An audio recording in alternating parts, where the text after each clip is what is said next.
பேர் ரஞ்சித்குமார். நான் வந்து இயற்கை விவசாயம் தான் செஞ்சு கொண்டிருக்கிறேன். இது என்னென்னா நான் இந்த கண்டு நாட்டேன்னா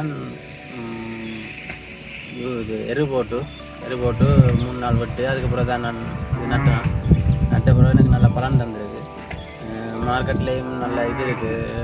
நான் போட்டு போனால் என்ற இது வந்து வேறு எடுப்பாங்க. நாங்கள் அண்டைக்கெல்லாம் 130 ரூபா போனது கத்திரிக்காய் நாங்கள் கொண்டு கொடுக்க 150 ரூபா போட்டு தந்தாங்க இயற்கையான்னு சொல்லி. இதுக்கு அடிக்கிறதில்ல, வேறு மருந்துகள் கமிக்கிறதும் பாவிக்கிறதில்லை. நாங்கள் இது இயற்கையாக மருந்து செய்கிறோம். ஜீவாமிர்தம்னு சொல்லி இருக்குது. அதுவும் ஒரு மாட்டு மூத்திரங்கள் அதில் நிறைய எடுத்து தான் செய்கிறோம். அடுத்தது மீன் அமிலம் இருக்குது, அதெல்லாம் தான் இதுக்கு அடிக்கிறோம். அதனால் எங்களுக்கு எந்த பிரச்சனையும் இல்லை, இதுக்கு எந்த ஒரு சிக்கலும் இல்லை. இந்த இது செய்கிறதுக்கு நல்லா இருக்கிறது. அதோட நஞ்சற்ற இதாக தான் நாங்கள் சாப்பிட்றோம். அதை கொடுக்குறவங்களுக்கும் சொல்லி தான் கொடுக்குறோம், இயற்கையாக செய்கிறோம். அப்படி வந்து நிறைய பேர் வந்து வாங்குகிறாங்க.